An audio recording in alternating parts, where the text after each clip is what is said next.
On va faire des outils qui existent déjà, on va juste le faire mieux, plus facile à utiliser et moins cher. Dans l'ère où tout sera automatisé ou autre, le rôle du sales va être encore plus important. Le prix est jamais un sujet. C'est un sujet de est-ce que ton produit va résoudre un problème et est-ce que tu vas être meilleur que l'autre. Si je gagne 50% de mes deals à peu près, c'est que j'ai le meilleur produit du marché. Honnêtement, à la fin, tu dors mieux la nuit quand tu as 15 millions en banque. Bienvenue sur le podcast de We Are Sales by DCS. Je suis Pierre-Michel, cofondateur de l'agence Dreamcatcher Sales, agence de recrutement experte en business développement. Nous partons ensemble à la rencontre de personnalités inspirantes de la vente, entrepreneurs, directeurs commerciaux et bizdev. Nous vous partagerons leurs histoires et tips pour mieux explorer cet écosystème et vous rappeler que nous faisons le plus beau métier du monde, celui de remettre l'humain au cœur des affaires. Aujourd'hui, j'ai le plaisir de recevoir Jérémy Goyot qui nous vient tout juste de Miami, CEO et fondateur de cette incroyable, je dis incroyable parce que l'histoire en 2 ans est sacrément incroyable, de The Mobile First Company, qui justement en 2 ans a levé plus de 15 millions d'euros avec l'ambition de réinventer toute une suite logicielle, IA et mobile native pour le marché du SMB. Jérémy, ravi de te recevoir dans notre bureau aujourd'hui. Bah écoute, merci pour l'invitation. En plus, je dois être un des premiers podcasts dans tes nouveaux magnifiques bureaux, non? Exactement, c'est pour ça que ça se voit pas à la caméra, mais c'est un peu le bordel sur le côté. Merci de Le l'avoir reste fait des remarquer. bureaux sont très sympas. Mais c'est la vie effectivement entrepreneuriale. Déjà, avant de rentrer dans le vif du sujet, Jérémy, est-ce que tu peux rapidement te présenter ton poste, périmètre du poste, nombre de collaborateurs, localisation effectivement de la boîte et quand tu as créé la société? Ouais, écoute, moi je suis le CEO de The Mobile First Company. Donc on a créé la société en janvier 2024. J'ai lancé la société seul, j'ai levé des fonds au début seul et après je me suis entouré d'une très belle équipe. On a aujourd'hui 15 collaborateurs, on a un peu plus de 5000 clients, on a un produit phare qui s'appelle Allo, dont on parlera. Et avant de lancer Mobile First, je faisais partie de l'équipe fondatrice de Spendesk, donc dans le logiciel B2B, et j'ai commencé en SDR. Donc je trouve que c'est intéressant pour les sales qui se posent la question de est-ce que c'est facile de passer de sales à entrepreneur. Je trouve que c'est peut-être la passerelle la plus facile. Ouais, je suis d'accord avec toi. Bah, le CEO, c'est le premier sales de sa boîte, hein. On est là pour closer les premiers deals, être au contact. Closer les premiers deals, closer les premiers candidats, les premiers talents et closer les investisseurs. Donc en fait, le métier de fondateur, de manière générale, c'est beaucoup de conversations business et essayer d'en gagner plus qu'on en perd, quoi. Exactement. Avant qu'on revienne un peu sur tout ça, est-ce que déjà tu peux nous présenter The Mobile First et surtout quels problèmes vous répondez aujourd'hui et quelle est la vision effectivement de Mobile First ces prochaines années? Ouais, c'est une très bonne question. Moi, j'ai toujours fait du B2B et la chose qui m'énervait le plus, c'est dans le B2B, tout était plus moche, tout était plus cher, tout était plus lent, en fait, si je résume. Et aujourd'hui, tous les outils qu'on utilise au quotidien, quand même, ils sont relativement chers, relativement complexes et relativement durs à utiliser. Et en parallèle, on voit une nouvelle génération de logiciels. Donc, tu vois, il y a eu Notion qui est arrivé. Il y a eu, tu vois, Grammarly qui est arrivé. Là, plus récemment, ChatGPT. Et en fait, on s'est rendu compte que globalement, la frontière entre le B2B et le B2C, elle est en train de disparaître. On commençait à avoir une sorte de B2C software, un peu ce côté consumer software.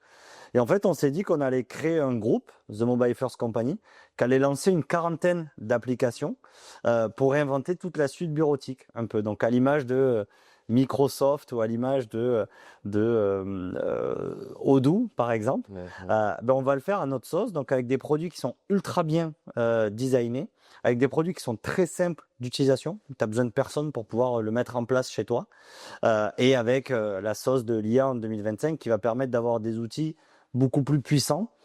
Et on va avoir vraiment un fossé entre les outils statiques, les outils actuels, tu vois, un CRM où en fait, tu es juste payé pour drag and dropper l'information.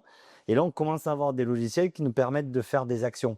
Et c'est ça qui est assez excitant. On l'a vu sur les développeurs, hein, avec l'arrivée de Cursor, qui permet en fait ça a changé le métier des développeurs sur les 5 dernières années. Et je pense que là, le prochain job, quand tu prends les salaires d'une boîte, le premier, c'est le développeur, le deuxième, c'est les commerciaux. Et donc, je pense que ça va être les sales qui vont utiliser ces nouvelles technologies et changer leur métier énormément. Et donc, on a un premier produit qui a commencé sur ce problème-là, c'est Allo. C'est comment on fait pour que les sales passent plus de temps au téléphone et moins de temps à remplir le CRM, quoi. Bah alors comment on fait? Comment on fait Je suis désolé de rebondir ouais. simplement sur la question, mais la perche était tellement facile. Non, mais en fait, nous, on leur met en place une solution qui est simple, donc qui s'appelle Allo, qui te fournit un numéro de téléphone fixe ou mobile, avec appel illimité, SMS illimité. En VoIP, c'est ça? En VoIP, et avec aussi des eSIM, on en reparlera. Mais globalement, tous les appels qu'ils vont faire, qu'ils vont recevoir ou qu'ils vont émettre, vont être enregistrés. Ça, tu vas me dire, il n'y a rien de nouveau. On va faire de la retranscription avec l'IA, ce qui fait qu'on a la retranscription qui est beaucoup plus forte et qui va apprendre de tes appels. Et derrière, on va faire des résumés. Et donc, à partir de ces résumés, on va d'abord mettre à jour ton CRM en créant la note et en mettant toutes les informations. On est compatible avec tous les CRM du marché. Mais on va aussi mettre à jour les propriétés dans ton CRM. Donc, tu sais, les champs obligatoires qui servent à rien pour le sales, mais qui servent pour le management et le CEO, ben ça, on va les mettre à jour automatiquement. On va créer les invitations de calendrier automatiquement. On va envoyer les mails de follow-up ou les SMS de follow-up automatiquement. L'idée, c'est de se dire que le sales, quand il fait un appel de 30 minutes, ben, ça se passe bien. Par contre, il a souvent 30 minutes ou 1 heure de tâches à faire après l'appel. Et donc, on essaye d'aider le sales à passer moins de temps avec ses tâches qui n'ont pas trop de valeur ajoutée et lui donner plus de temps au téléphone avec ses prospects ou ses clients, quoi. Ok. Alors, au-delà du pitch marketing, un peu pour te challenger, tu as quand même des acteurs, des Ringover, des Aircall, beaucoup d'acteurs effectivement américains qui ont cette promesse pitch marketing. Est-ce que pour toi, tu veux améliorer le sujet parce que c'est mobile native, parce qu'il y a une UX plus facile, c'est quoi en fait le vrai différenciant? Ça peut être aussi, c'est un marché en pleine croissance, il y a de la place pour d'autres acteurs. Ouais, j'étais l'un des plus gros clients d'Aircall, tu vois, chez Spendesk dans le passé. Et si Aircall faisait bien le taf et si Ringover faisait bien le taf, on n'aurait pas eu lancé cette boîte, quoi. Et je pense que tous les gens qui écoutent le podcast ou qui utilisent ces solutions, bah, ils sont loin d'être satisfaits. Il suffit de regarder les reviews, tu vois, sur Google ou sur Capterra et ainsi de suite. Ces outils-là avaient une belle promesse et tu te dis un bon marketing. Sauf qu'aujourd'hui, il y a 2 gros problèmes. La qualité audio, quand tu appelles, ça marche 1 fois sur 2, globalement. Leur application mobile, elle marche ou elle marchote 1 fois sur 3. Et derrière, le CRM, si tu as plus de 30 000 contacts, ça commence à bugger. Des fois, il manque des contacts. Enfin, ils ont fait des intégrations qui marchent 1 fois sur 3, quoi. Donc, nous, c'est assez clair, hein. On ne réinvente pas la roue. On ne va pas créer un nouveau problème à remplacer les sales ou ainsi de suite. On va faire des outils qui existent déjà. C'est des phone systems, tu vois, c'est la catégorie. On va juste le faire mieux, plus facile à utiliser et moins cher. Ok. Et fait pour le téléphone, c'est vrai que tu vois, pour un cap comme nous, où on fait du recrutement et de la presta de sales, on est toute la journée effectivement sur le tel. Et c'est vrai que les produits SaaS qui sont transformés en appli mobile, généralement, c'est tout un bordel, quoi. Ouais, tu vois, nous, on s'appelle Mobile First parce que c'est le moyen dont on capte nos clients. En fait, nos clients, quand ils entendent parler de nous, ils sont soit sur LinkedIn en train de scroller, soit à écouter un podcast sur Spotify. En fait, ils sont en déplacement, donc ils se disent, vas-y, je vais télécharger l'application. Mais on a quand même 50% d'utilisateurs qui nous utilisent soit sur iPad, soit sur ordinateur. Donc nous, on a des applications un peu partout. Je trouve que, encore une fois, et sans trop taper sur les acteurs existants du logiciel, mais est-ce que tu imagines Netflix uniquement sur ta télé? Est-ce que tu imagines ChatGPT uniquement sur ton ordinateur? Ça fait pas de sens, en fait. À chaque plateforme, il faut une application qui est différente, qui est pensée par la plateforme. Donc nous, on a des squads de gens qui sont uniquement spécialisés, ce qui fait que la version ordinateur est beaucoup plus simple que les autres concurrents, ce qui fait que l'application mobile, elle est beaucoup plus rapide. Donc c'est un peu cette idée de ce qui se passe dans la vie de tous les jours avec les produits qu'on utilise. Ben, l'appliquer nos outils métiers qu'on passe 6 heures par jour à téléphoner. Ah, c'est vrai. Bah écoute, tu me le vends bien. Alors, pour être tout à fait transparent avec toi, j'ai pas encore testé Halo. Avant la sortie du podcast, je le testerai et comme ça, je pourrais le mettre effectivement Tu testeras et tu me diras vraiment si c'est du marketing ou c'est concret, mais on a à peu près 5000 équipes sales avec des bons bourrins qui utilisent le produit avec des belles boîtes, des belles équipes. Donc, et ils venaient tous d'une solution existante. Ok. Alors, je fais une petite aparté, mais je suis obligé de rebondir sur l'actualité. Tu nous as fait un super post LinkedIn liké plus de 1000 fois en montrant deux mises en demeure de Ingo et d'Aircall. Il y avait quoi sur ces mises en demeure? J'ai essayé de zoomer, j'ai pas réussi à lire. Ouais, on l'a quand même flouté parce qu'on s'est dit s'ils nous font une autre mise en demeure, je te les enverrai. Donc ouais, pour le contexte, on a reçu entre juin de cette année et le moment de ce poste, on a reçu 5 mises en demeure de Ringover et une d'Aircall. À chaque fois, c'est publicité mensongère. Ok. Donc, c'est-à-dire qu'ils nous accusent de mentir sur les services de Ringover ou sur les services d'Aircall. Ce que ça dit derrière, c'est Est-ce juste que tu faisais des comparatifs, c'est ça, entre... en fait, on paye, Ok. on paye pour, si tu tapes Ringover sur ton téléphone, je suis numéro 1 parce qu'ils sont mauvais en acquisition, Ok. et 2, parce qu'on a très bien optimisé l'expérience, et ce qui fait qu'on leur pique pas mal de clients. on leur pique, à Aircall, on pique une centaine de clients par semaine. Donc ça te donne un ordre de grandeur de pourquoi ils viennent chez nous.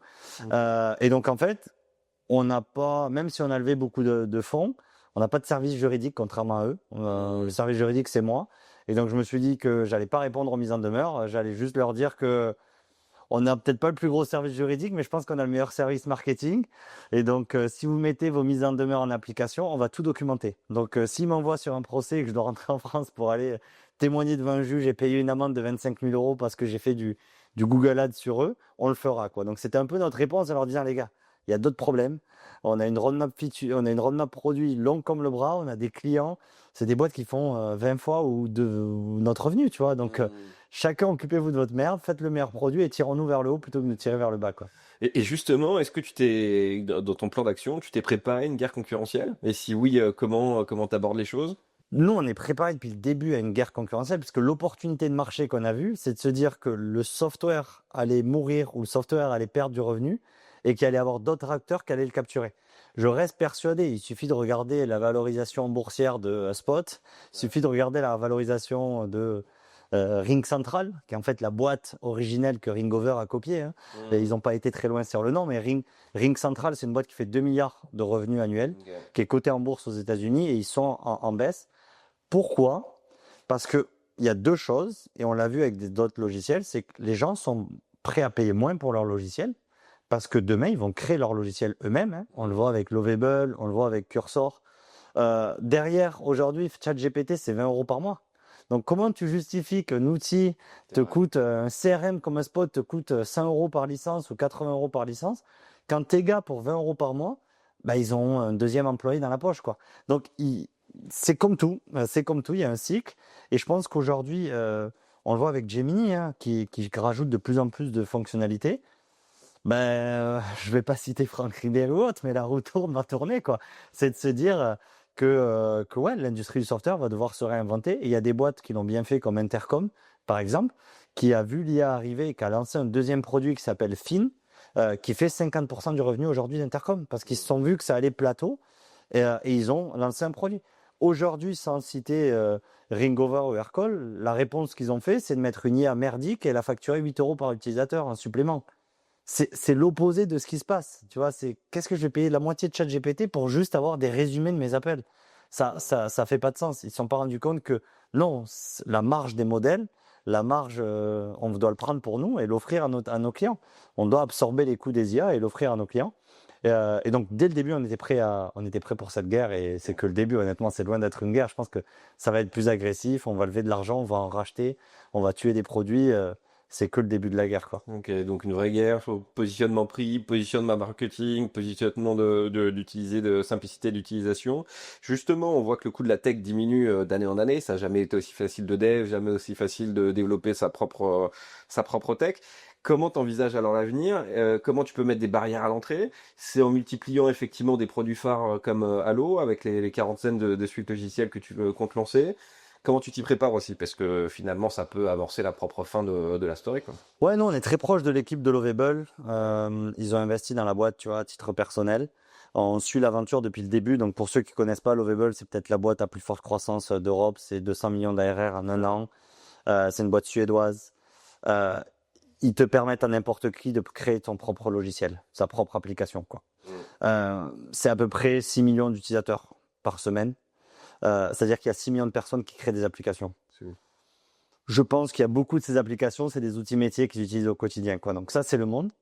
On le voit arriver, hein, parce que mon concurrent, c'est pas Aircall et c'est pas Ringover, c'est Cursor et c'est Lovable et c'est ChatGPT demain, quoi. Et on pense que tous les logiciels vont se ressembler, en fait. Donc ça va être ça va être facile de faire un logiciel, mais ils vont tous se ressembler au niveau design. Et de deux, ils vont tous utiliser les mêmes API. Un peu ce que faisait Aircall au début, hein, parce qu'ils utilisaient Twilio, qui était une API américaine. Ce qui fait que c'est facile d'avoir un numéro de téléphone en ligne et de passer des appels. Mais le fait que ça marche bien, c'est un peu. Donc nous, on a énormément investi dans l'infrastructure dessous, donc dans les codecs audio et dans le fait d'avoir nos propres numéros de téléphone, nos propres serveurs reliés à la fibre avec les opérateurs. Donc, on a investi dans une infrastructure en se disant, on va avoir des appels audio de meilleure qualité. Et de deux, c'est investir dans l'expérience utilisateur. Moi, j'ai 20% de ma boîte qui sont des designers. Ok. Donc, on se distingue à la fois dans notre marketing, dans notre marque, mais on se distingue aussi dans notre produit, quoi. Il va être vachement différent. C'est un peu ce que dit Sam Altman, qui est aligné avec ce que tu viens de dire. Il dit qu'on rentre dans la fast fashion du software, qui va avoir des softwares lancés par des ados de 14 ans depuis Twitter et ils vont shipper des produits.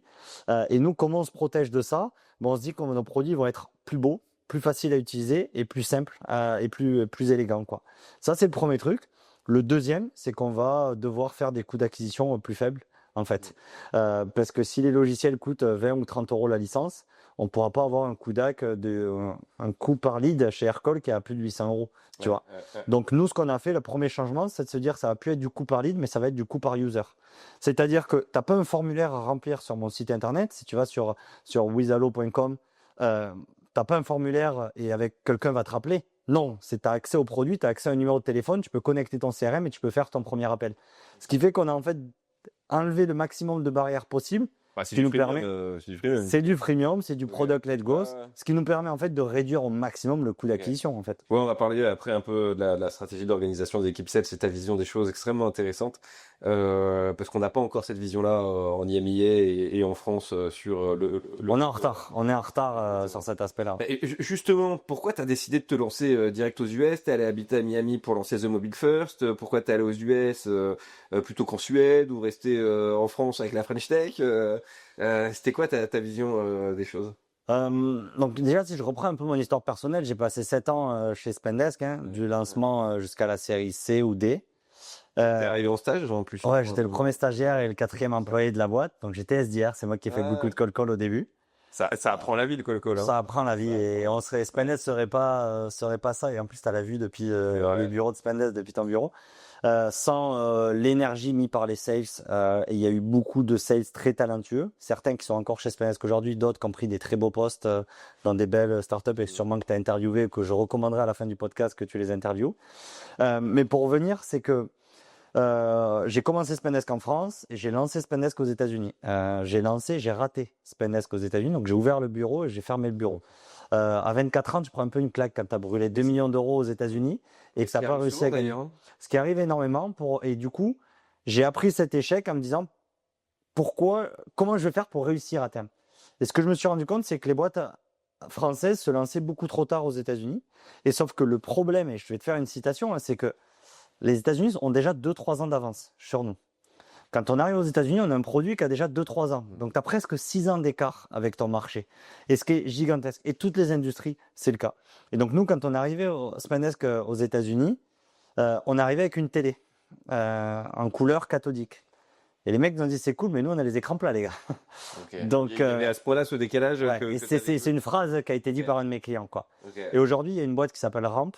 Au moment où je te parle, ils viennent de lever hier 300 millions de dollars à 36 milliards de valorisation. Ils ont été lancés 2 mois avant que j'arrive aux États-Unis pour Spendesk.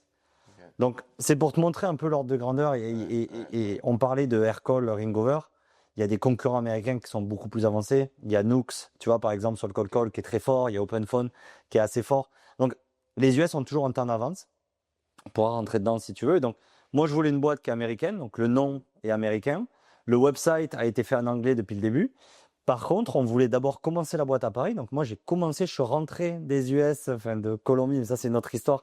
Je suis rentré me réinstaller à Paris pour lancer Mobile First. On a créé un cocon, on a levé des fonds, on a incorporé la boîte. La boîte est française. On a réussi à lever 20 millions d'euros depuis une boîte française. Mais là, on arrivait à un stade où on avait trop de clients français. On a à peu près 4000 clients, tu vois, en France. Et j'avais pas assez de clients aux US. Et donc, je commençais à avoir le risque de faire un produit franco-français. Et donc, j'ai dit, on va aller US first. Donc, on a recruté notre première sales aux US. J'ai déménagé aux US et on a remis tout le focus de la boîte sur le marché américain. C'est-à-dire qu'on ne dépense plus d'acquisition payante en France.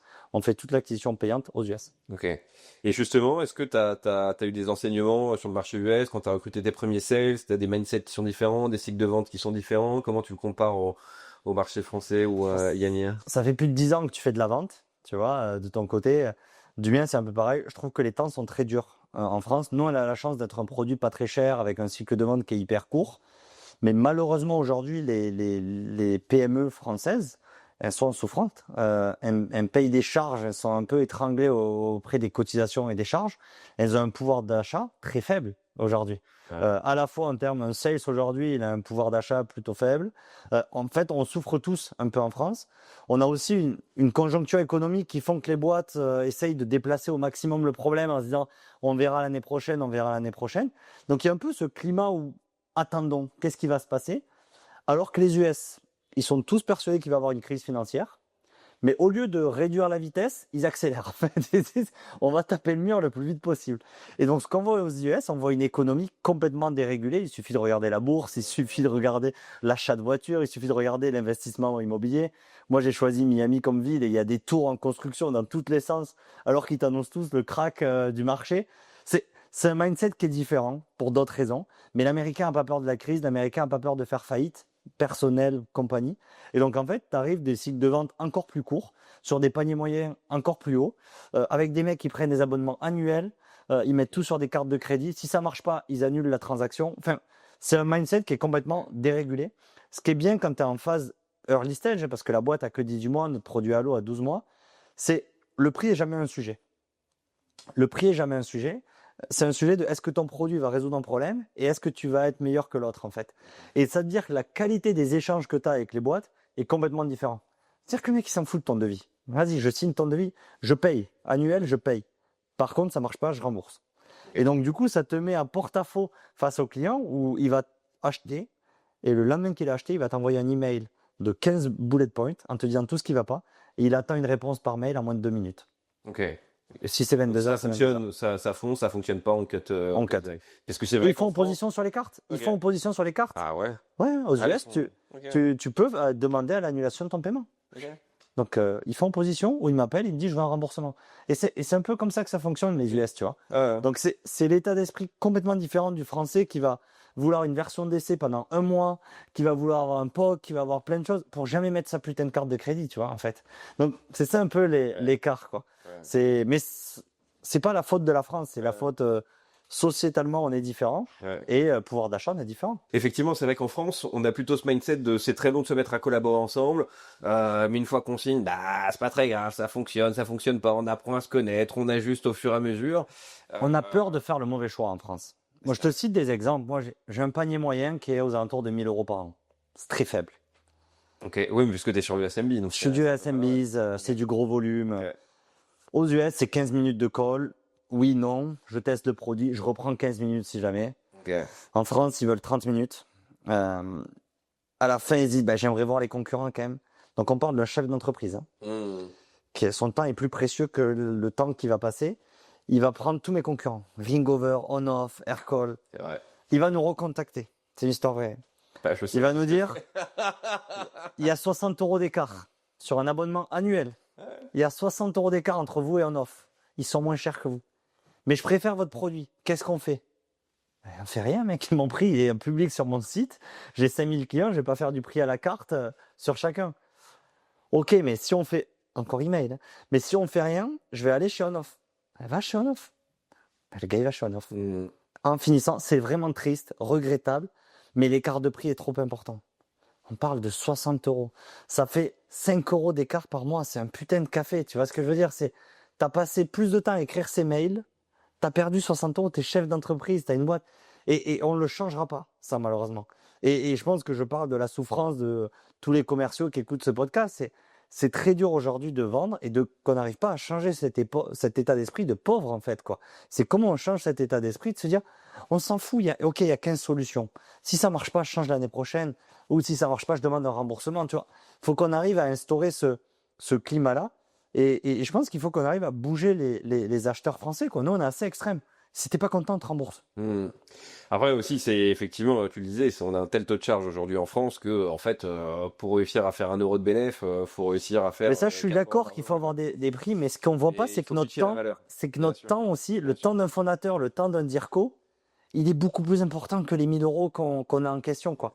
Et c'est là où il faut qu'on arrive à avoir cet état d'esprit de plus de pauvres. Mais tu le vois tout le temps, le ricain, il va toujours payer plus pour avoir plus de services, tu vois, en fait. Et en France, on est prêt à être dans un Ouigo pendant 9 heures pour payer 9 € un siège, tu vois. On va se lever à 5 heures du matin pour payer moins cher son billet d'avion. C'est un état d'esprit qui est complètement différent. Et je pense qu'il faut faire attention, pareil, sur les sales, à à vos équipes, quoi, en fait, leur instaurer ce mindset on en parlait, des fois, vos équipes peuvent passer un temps fou à faire des trucs qui servent à rien, au lieu de juste générer du biz, quoi, générer du biz. Et donc, à tous les niveaux, en tant que Français, même moi, je m'éduque au quotidien. J'ai la chance que ma femme n'est pas française, donc elle m'oblige à tirer vers le haut, de se dire, mais putain, en fait, Elle est américaine, ta femme? elle est colombienne, mais elle a vécu Colombienne, beaucoup aux ok. États-Unis, et ils sont très proches de la culture américaine. C'est de se dire, en fait, paye, arrête de faire la vidange toi-même, paye quelqu'un. Tu as plein d'états d'esprit comme ça où il faut se dire, vas-y, en fait, il faut le faire, quoi. Et pourquoi pas la Suède? Parce que je parlais de Lovable, je sais pas, je viens de tilter. Les Suèdes, ils vendent aux US. En Ils fait, vendent aux US, les Suèdes, ils vendent aux US parce que la Suède, c'est tout petit, globalement. Et donc, c'est pour ça que les boîtes nordiques fonctionnent extrêmement bien, hein. On parlait de Lovable, mais il y en a 3-4 qui cartonnent en ce moment. En fait, elles vendent, dès le début, elles sont en anglais. Dès le début, elles vendent global. Et donc, en fait, Lovable, leur majeure partie du revenu est fait en US. Mais on a des bons exemples en France. Lemlist cartonne et en pleine croissance. Ils sont passés de 10 à 30 millions de revenus annuels sur les 2 dernières années. Lemlist, c'est global. C'est une boîte qui est globale. Ouais. Il y a Photoroom qui est dans les applications mobiles, qui est vendue dans le monde entier. Donc, Ouais, c'est vrai. il y a des exemples, mais j'ai pas vu une boîte vendre en France avoir de l'hypercroissance. Tu as 2 contre-exemples, c'est Penny Lane et Conto, parce que c'est des boîtes hyper régulées et qui ont été lancées par des génies, quoi. Mais il y a beaucoup de boîtes aujourd'hui qui galèrent et même, ils vendent pas la Suisse, ils vendent pas le Canada. C'est des gars qui parlent français, c'est des gars qui ont un pouvoir d'achat supérieur à la France ou au moins similaire, et c'est des gars qui sont plus chill. Ouais. Les Belges sont adorables. Je ne sais pas si tu fais un peu de vente en Belgique. Moi, j'adore vendre à des Belges, j'adore vendre à des Canadiens. Le Canadien, c'est un Américain qui parle français. C'est exceptionnel, quoi. C'est vrai. Quand on préparait un peu le podcast, tu me disais justement sur les ventes que tes AE peuvent faire jusqu'à 100 closings par mois. J'ai pas d'AE, hein. J'ai des full stack sales, hein. T'es full stack sales. Donc, et je suis persuadé, c'est une des idées. Justement, dis-moi un peu ton organisation commerciale Donc, nous, et quels sont un peu les KPI et comment tu les pilotes tes sales.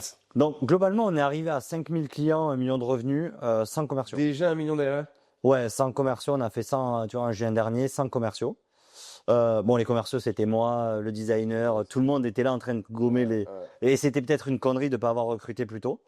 Je pense que le sales, c'est un poste clé et qu'il faut l'avoir dans tes premiers recrutements. Mais je voulais faire l'opposé de ce que j'avais vécu et forcer.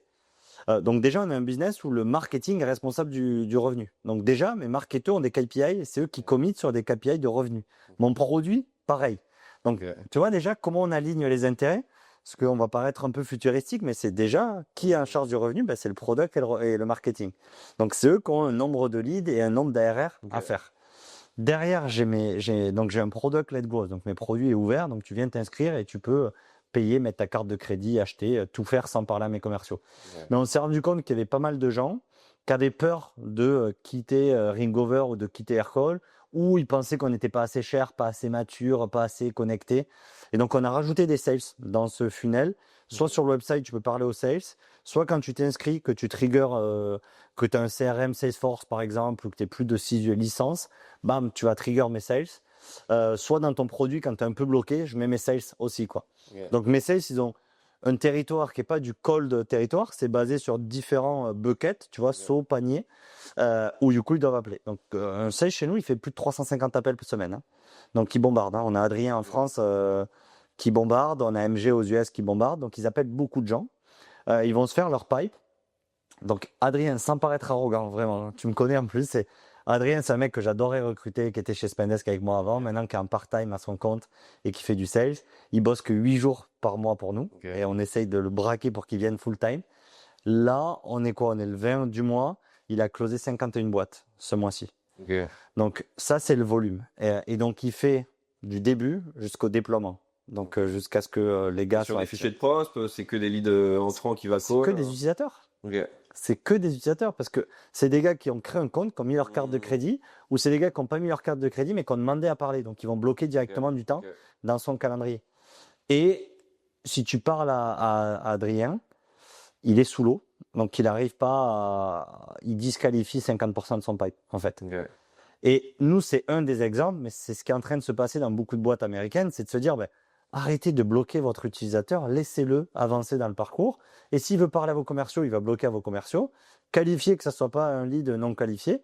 Et vos commerciaux, ils vont faire du full stack, en fait. Ils vont faire du full stack. Et donc, aujourd'hui, les boîtes françaises reposent beaucoup trop sur le sales. Sans le sales, la croissance s'arrête, quoi. Alors que le sales doit être un accélérateur de croissance. Il ne doit pas tenir la boîte à bras dessus, bras de cou, quoi. Donc voilà. Et donc, nous, on est persuadés qu'un sales chez nous, il peut closer 200 boîtes. Donc, on travaille pour qu'il puisse closer 200 boîtes sur un panier là, on est à 1000, mais on va le monter à 3000 annuels, quoi. Mais pour ça, concrètement, comment il doit faire? Ça doit être une machine à faire des démos, ça doit être... Parce que finalement, quand tu closes 200 boîtes par mois, t'as pas le temps de faire de la chasse. T'es vraiment ton Tu client peux pas faire de la arrivé, chasse. et tu réponds au tel et... Tu passes ton temps au tel, tu passes ton temps en démo, et en fait, tu vas pas pouvoir éduquer les gens, tu vas juste faire du closing. Tu vas juste faire du closing, et derrière, il faut que tout soit automatisé. C'est-à-dire que le devis est généré automatiquement, c'est-à-dire que les relances par email sont faites automatiquement sur ton pipe. En fait, il faut que le marketing aille aider au maximum. Donc nous, le sales, il passe son temps en visio ou en call. Okay. Le reste, il fait rien d'autre. Mais si son temps est juste là pour être fait des visios, autant automatiser et lui mettre une IA vocale, comme c'est la grande mode aux US. Je pense ouais, mais ça marche pas assez bien parce que globalement, notamment en France, pourquoi les gens achètent une solution? Ils s'en foutent de la fonctionnalité. Ce qu'ils veulent, c'est avoir confiance en toi. Et je pense que dans l'ère où tout sera automatisé ou autre, le rôle du sales va être encore plus important parce qu'à la fin de la journée, c'est deux humains qui discutent et je dois te faire confiance pour acheter ta solution. Pas parce que c'est le prix, c'est parce que si ça marche pas, je suis dans la merde dans mon job. Donc en fait, à la fin de la journée, c'est si ton outil marche pas, je peux me faire virer, je peux pas faire mes objectifs et tout ça. Donc en fait, c'est une relation de confiance, c'est réussir à rassurer. Donc les emails vont être faits automatiquement par l'IA. Tout va être automatisé, le process par les IA ou par des GTM engineers. Par contre, créer cette relation de confiance et rassurer la personne, c'est là où il va falloir faire du sales. Okay. Et je reste persuadé que le sales, il peut en faire 5-6 par jour. Okay. Mais en fait, tes 5-6 par jour, tu arrives à peu près à ces KPI-là, tu vois, tu arrives à peu près à 150-200 clients par mois. Donc, par contre, le sales, il passera 30 minutes avec des gars rassurés, 5 à 6 par jour, quoi. Ok. Ça fonctionne sur les SMB. Est-ce que vous avez l'ambition de passer sur l'enterprise Non, on fera pas d'enterprise. C'est pas notre play. On sait pas faire. On fera pas. Tous les gens qui ont plus de 100 licences ou 50 licences, on leur dit, allez ailleurs, quoi. Vous avez pas besoin. Nous, on a besoin d'arriver avec des boîtes agiles où ils ont besoin de la vitesse, mettre leur crédit de carte, que ça marche instantané. Okay. On fait pas plus. Les indés, SMB qui peut travailler. En plus, c'est toi qui me disais, aux US, même le vendeur de cookies, il a $500 de licence par mois. Ça paraît complètement. Ouais, tout est proportionné. Bon, il paye son loyer 3 fois le prix aussi, et ainsi de suite. Mais souvent, ce qu'on voit les boîtes américaines, mais même en termes, moi, c'est quelque chose que je suis en train de travailler, ils sont beaucoup plus pragmatiques. C'est-à-dire qu'une boîte, c'est fait pour cracher de l'EBITDA ou c'est fait pour être vendu. Ils sont pas là pour prouver quelque chose à eux-mêmes, ils sont pas là pour se battre et ainsi de suite. Ils sont très rationnels. Donc ils se disent, si j'investis 500 dans mes outils, il faut que ça crache 1000. L'organisation parfaite que tu vas avoir dans 5 ans avec tes 40 outils déployés, ça serait combien de collabs dans les équipes sales, grosses, market, ça ressemblerait à quoi? Ouais, 5 ans, j'arriverai pas à te faire l'exercice, quoi. Dans l'idéal. Ouais, quand tu te poses avec les poteaux. Tu vois, on va faire entre x5 et x10 sur le revenu chaque année. Okay. C'est la KPI, donc on devrait être entre 10 et 20 revenus l'année prochaine, fin 2026. Okay. Je pense qu'on sera à 40 collaborateurs. Okay. J'aurai 30% qui seront sales go-to-market, en fait. Et j'aurai des sales, notamment capables de closer 200 boîtes. Mais moi, je crois énormément à la vente indirecte. C'est un peu un appel. Hein. Si vous êtes des génies de la vente indirecte, venez chez nous. Moi, je veux que tu achètes Allo directement depuis Spot. Je veux que tu achètes Allo directement depuis celle-ci. Je veux que tu puisses générer ton numéro et passer tes appels sans parler avec moi, quoi. Et dès que tu commences à me dire, putain, là, c'est kiffant, j'aimerais le mettre sur tous mes users, viens parler à mes sales, quoi. Donc, moi, je veux que mes sales, ils fassent de la vente en direct. Je veux qu'ils fassent de la vente à des revendeurs. Je veux qu'ils fassent de la vente sur des gros paniers. Je veux qu'ils passent le moins de temps possible sur ces volumes-là. C'est une vraie stratégie en part entière, hein, le channel management, l'alliance. Ouais. Et encore une fois, je veux les coudacs les plus faibles du marché. Et donc, je veux que les users, ils viennent par eux-mêmes, quoi. Je veux qu'ils aient une licence et qu'ils passent des appels et qu'ils parlent à mes sales quand j'ai déjà une carte de crédit et quand j'ai déjà un numéro qui est attribué, quoi. Okay. Je veux pousser au maximum. Et après, on aura plusieurs produits. Donc là, on a la téléphonie. On est en train de lancer en bêta les devis et les factures. Okay. Donc avec un prisme de comment tu génères avec l'IA des devis et des factures automatisées, comment tu captures l'empreinte bancaire de tes clients pour que tu sois pas à chasser tes factures, mais que tu appuies sur un bouton et le mec, il s'est engagé à payer, il va payer. Mettre le recouvrement en API. Donc, on réfléchit vraiment au problème des impayés et des devis avec l'IA. On va lancer les notes de frais. On va lancer un outil de notes de frais sur l'année prochaine. Et en fait, là, on a 5000 clients. On devrait être 10 000 avant la fin de l'année. C'est eux qui nous disent quoi faire. Donc, tu vois, là, ce qui est remonté, ils ont dit Dashlane et OnePassword, ça coûte trop cher. Est-ce que vous pouvez pas faire un truc juste simple? On n'a pas besoin de toutes ces fonctionnalités. Mais... Et donc, on réfléchit à ça, tu vois, avec un truc très simple, 10 centimes par user, tu vois. Donc, chaque fois que nos clients nous disent une problématique, moi, je mets une micro-squad qui bosse sur un problème pendant un an et qui sort le meilleur produit du marché, quoi. Donc, tu vas nous refaire le free version solution SaaS, quoi. Enfin, écoute, Xavier a un peu d'argent chez nous, mais ouais, on va le faire. Je pense que le modèle, je te dis encore une fois, hein, Et je pense qu'effectivement, c'est du Cursor, c'est du Lovable, c'est du ChatGPT. Exactement. Le monde est en train de changer. On a 3 ans de retard. Mais vos développeurs, tu vois, les sales ont 3 ans de retard, mais les développeurs, ils sont déjà passés. Je crois qu'il y a plus de 50% des développeurs en France qui utilisent Cursor. Donc en fait, cette révolution-là, elle a été silencieuse, mais elle est là. Exactement. C'est quoi le KPI que tu regardes tous les matins pour piloter ta boîte? Tous les matins, je te mentirais, moi, c'est tous les lundis matins. Et je regarde le nombre d'utilisateurs qui ont passé des appels. Donc le nombre d'utilisateurs qui a été activé sur la plateforme. Et après, au mois, je regarde la pipeline. Et ce que je suis vraiment, c'est le taux de closing de mes sales. Donc, c'est quand on envoie un devis, combien de devis ont été acceptés. On est à 46%, tu vois, sur cette semaine. Et donc là, je sais que j'ai le meilleur produit du marché. En fait, si je gagne 50% de mes deals à peu près, c'est que j'ai le meilleur produit du marché. Et je sais pourquoi je gagne pas les 20%. Je le dirai pas parce que sinon, ils vont pas venir chez nous. Mais voilà, on sait qu'on a une grosse marge de pouvoir gagner un peu plus de deals. Mais c'est ce qu'on regarde. Et aux US, je suis à moins de 15% de closing. Donc, je suis pas encore je suis loin du product market fit. Mais en France, c'est boulevard. Ah ouais. C'est boulevard. Ouais. Bah, peut-être parce que l'intensité concurrentielle est aussi un peu plus faible. Ils sont moins forts et je pense que on a aussi on fait un gros focus sur le prix, qui est un argument qui marche très bien en France, quoi. Ouais. Et justement, quand tu as lancé The Mobile First, est-ce qu'on t'a donné des conseils qui t'ont marqué? C'est quoi le meilleur conseil qu'on t'a donné jusqu'à présent pour le lancement de la boîte, pour le déploiement, que ça soit sales ou en management ou entrepreneurial? Peut-être une des conneries qu'on a faites, c'est qu'on a focus trop vite sur le revenu, en fait, et de vouloir grossir à tout prix, ça te permet pas d'avoir le meilleur produit du marché, en fait. Et c'est un peu contre-intuitif.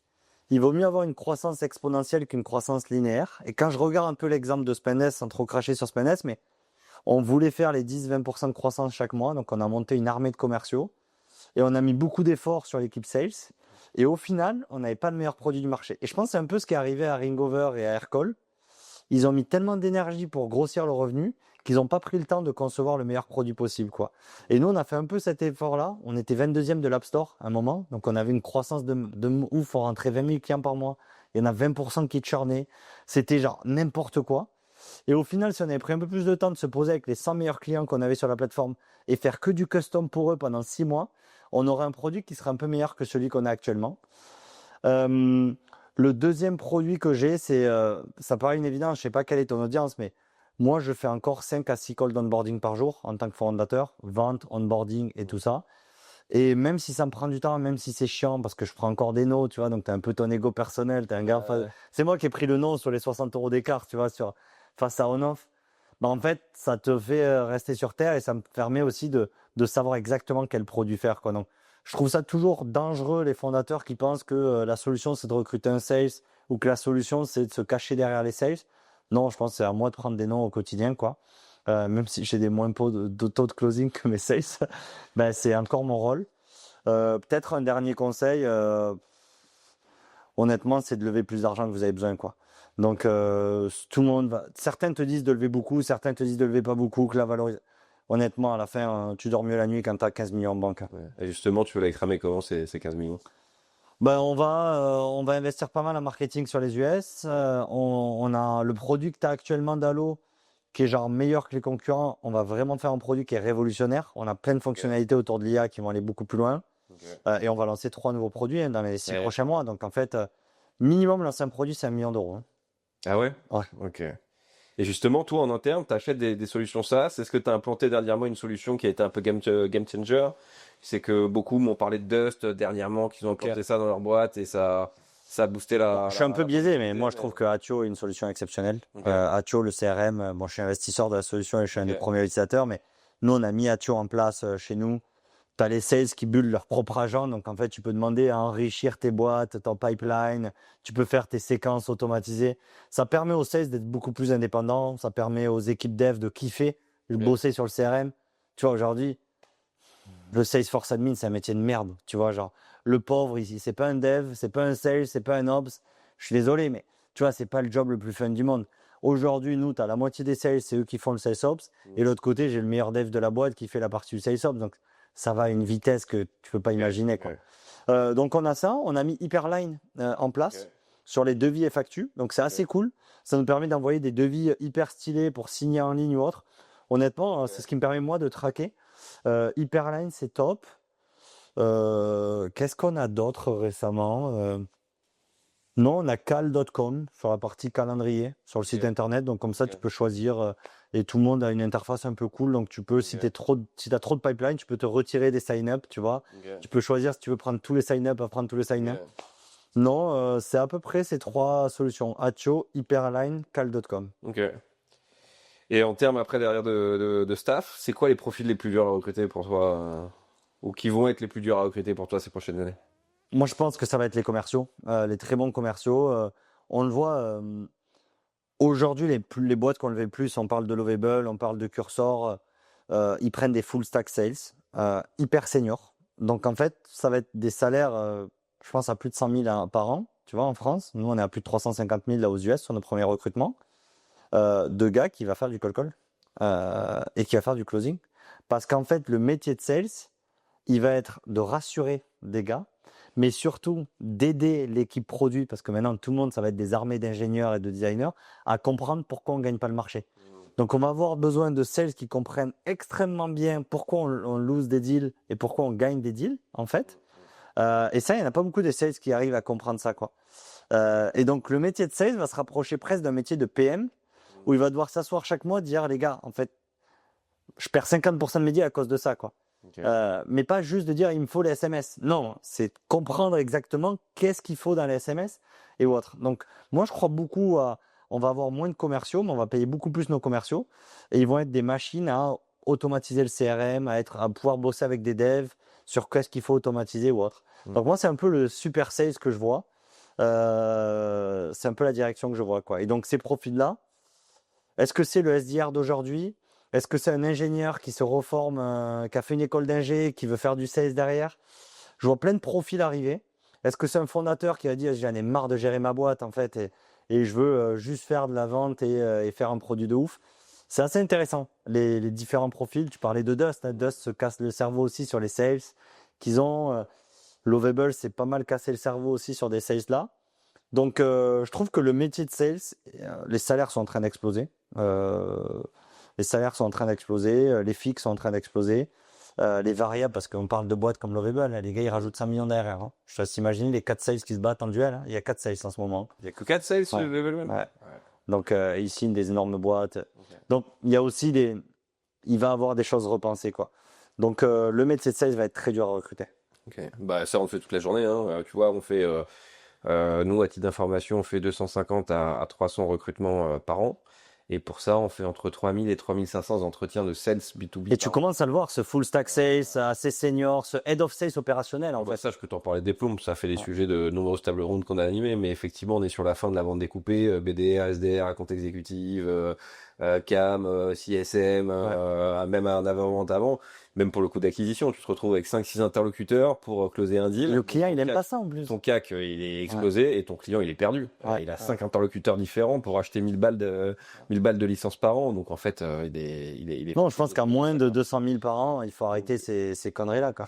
Donc effectivement, les deux strats, je les redis pour nos auditeurs, mais c'est vrai qu'ils en ont conscience parce que je leur en parle régulièrement. Il y a deux sujets, on repart sur du business full stack pour garder effectivement une linéarité dans la relation avec le client et effectivement une stratégie channel pour deux raisons. La première, c'est déjà, tu as un taux de churn qui est extrêmement important. Quand tu commences ta journée avec tes sales, tu vas ouvrir ton CRM, puis ton LinkedIn, puis ton Slack, puis ton Casper, ton outil d'enrichissement, etc., plus ton Notion, etc. Donc, tu vas ouvrir 6, 7, 8, 9, 10 onglets différents avant de pouvoir commencer ta journée. Donc, c'est impossible. Donc, aujourd'hui, ça churn parce que trop d'onglets, tu les churn et tu as envie effectivement que toutes tes applis soient IA natives ou tes SaaS. Donc, ton Ou tout soit CRM fait depuis le CRM. devient, Tout soit fait devient depuis ta le CRM. marketplace. Ouais. Et pour ça, il faut faire du channel. Et d'ailleurs, tu regardes les gros, les Salesforce et HubSpot, 80% de leur bise, c'est des intégrateurs de logiciels, c'est des distributeurs, et 20% ils en font en direct, c'est uniquement des flagships, quoi. Ouais. Donc c'est pour ça que moi je suis aligné avec ton point de vue de business full stack et de. Vas-y, on ouvre un job avec vous alors sur la partie channel manager. Bon, c'est notre métier, on en fait toute la journée, mais ça, on peut en parler maintenant, mais ça fera un long podcast ou off the record avec une bière ou un bon verre. Ou un matcha, si tu préfères. Je te taquine un peu. Ok, non, super intéressant, et c'est la stratégie pour beaucoup, on pourra en reparler. On parlait un peu des équipes, l'erreur que tu veux plus jamais revoir dans tes équipes. Que ça soit sales ou autre, le truc qui t'a vraiment vénère ces 2 dernières années. Le CMO qui sert à rien. Ouais. Le CMO qui est là, sans KPI business, qui reporte que sur des MQL, qui est pas dans la même équipe que le revenu en fait. Le revenu, ça devrait pas être divisé en marketing et sales. Et le revenu, on bosse main dans la main. On s'aide, vous nous aidez sur l'emailing, on vous aide sur les personas. Enfin, c'est le CMO déconnecté du sales. Ok. Ben c'est vrai, et d'ailleurs tu vois de plus en plus que les équipes BDR, SDR, qu'il en reste, sont mises sous la direction Ouais. effectivement des CMO pour Ouais. faire. Et ça, c'est l'exemple parfait de prendre l'ownership, quoi. Ouais. C'est-à-dire, le CMO va gérer les SDR et les BDR parce qu'il va qualifier Ouais. et il va s'assurer que ces leads seront qualifiés. Ben exactement. À part le CMO, quel type de personne ou de profil ne survivrait jamais chez toi? Quel est le sales avec un super bon track record qui arrive chez toi? Non, le mec qui veut être manager, je pense que pareil, si on parle de ces nouvelles boîtes AI, il n'y a plus de management. Ah bon? C'est-à-dire que pour augmenter ton salaire, tu n'as plus à avoir une équipe, quoi. Ouais. C'est juste, tu vas résoudre un problème de plus en plus important. On a besoin de moins de personnes, en fait. Et on a besoin de personnes qui s'attaquent à des plus gros problèmes. Donc, si tu veux être head off ou si tu veux être du management, il n'y aura jamais de management. Je manage pas les gens et le CTO ne manage pas les gens. Je fais les landing pages, on fait des calls. On est très opérationnel, quoi. Et donc, les gens qui veulent être dans du management, une carrière de management, ça sera plus le type de boîte. L'hypercroissance, il n'y a plus de management à ce stade-là. Et c'est vrai qu'il y a aussi un gros point de déblocage, on essaye de l'évangéliser auprès des boîtes, qui est de créer des parcours de contributeurs individuels. Mais il y a aussi derrière beaucoup de profils sales qui pensent que la voie royale, c'est le management. Parce que c'est vrai niveau salaire. C'est vrai niveau salaire. Faut Mais le ça doit changer. plus être vrai. Moi, je préfère c'est ça. effectivement un top performer que je paye 2 fois plus en fixe et en variable, plutôt quelqu'un qui va obligatoirement passer sur du management, parce qu'on sait très bien qu'un top performer fait pas forcément un bon manager, et réciproquement aussi. Bien évidemment, tu peux avoir les deux. Exactement. Et si on reprend la métaphore avec les devs, hein, aujourd'hui, mes meilleurs devs sont mieux payés que le CTO. Ouais. Et c'est Ah non. logique. Et ça choque pas parce qu'en fait, le dev, il a une expertise de dingue. Un dev AI aujourd'hui, c'est plusieurs centaines de milliers d'euros. Bah, bien sûr, en fait, c'est mieux payé que les skills de management, ces skills-là. Et je pense qu'aujourd'hui, la vente indirecte que tu disais, ça va être mieux payé que la majeure partie des cas. Parce que si le mec, il me signe un énorme deal avec Odoo, avec celle-ci, bah, derrière, c'est jackpot. Il va ramener des millions d'ARR automatiques chaque année, quoi. Ouais, carrément. Est-ce qu'il y a un moment où t'as failli abandonner? Non. Même dans ma vie, honnêtement, je pense qu'être entrepreneur, c'est être optimiste. Donc, en fait, même quand il y a des trucs qui sont chauds, tu vois, et que je vois sur ma femme, des fois, je fais des conneries. Tu vois, j'ai mis un peu trop mon argent à risque. On a fait des projets immobiliers qui ont mal tourné et tout. Honnêtement, je voyais pas le bordel. Je voyais pas le bordel. Et alors que c'était vraiment chaud, je pense. A posteriori, je vois jamais quand c'est vraiment le bordel, quoi. Bon, de toute façon, si on n'était pas des éternels optimistes, on n'avancerait pas, on prendrait pas ce risque-là, hein. Allez, deux rapides questions. J'appelle ton équipe. Je leur demande c'est quoi le super pouvoir de Jérémy en tant que CEO et son talon d'Achille. D'après toi, ils me répondraient quoi?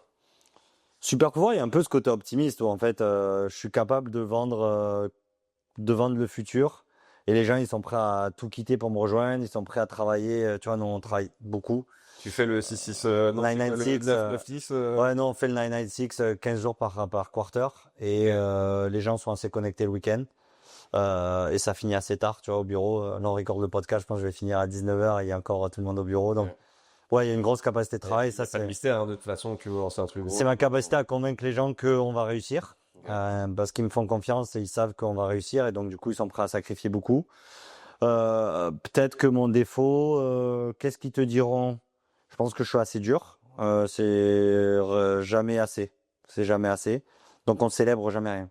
Ok. On a levé 12 millions, il n'y a pas eu de soirée, il n'y a pas eu de champagne, il n'y a rien eu. C'est en mode, ouais, genre, c'est rien ça. C'est la continuité. On fera l'IPO, tu vois. Donc, c'est un peu par quoi j'ai été éduqué et je pense que ça manque un peu à mes équipes de pas être assez valorisé les succès parce que c'est vrai qu'on va vite, tu vois, et c'est bien quand tu as ces podcasts, au moins ils écouteront le podcast et ils seront contents que d'autres personnes le disent, mais c'est jamais assez, quoi. Eh ben écoute, top. J'ai encore 10 000 questions à te poser, mais On fera un deuxième épisode. Le temps avance, on fera un deuxième épisode. Mais j'ai l'impression, alors, je vais te dire une vérité. Je vais te dire une vérité. On le coupera pas, on verra bien. J'avais jamais entendu parler de The Mobile First. Enfin, c'est quand même assez incroyable comme l'aventure. Quand Aurélien, non, Axel, ton mec au market, effectivement. Alexandre, pardon, excuse-moi, Alexandre, m'a contacté. Je savais pas si c'était un scam ou pas. Je vois levée de fonds, 4 millions d'euros, l'année de création, un an plus tard, levé 10-12 millions d'euros, déjà 5000 utilisateurs. Tu me dis, what the fuck, j'en ai jamais entendu parler. Qu'est-ce qui se passe? Il débarque où? D'où il vient? Et j'ai eu du mal à croire au début. Mais donc j'ai fait une petite enquête, j'ai En plus, t'as tapé le nom du gars, il a 2 millions de followers. Je vais aller voir sur LinkedIn. Attends, c'est vrai. Et puis comme bah moi ça fait quand même 10 ans que je recrute des head of sales, VP En sales, plus, on t'a mis un lapin le sales. premier meeting.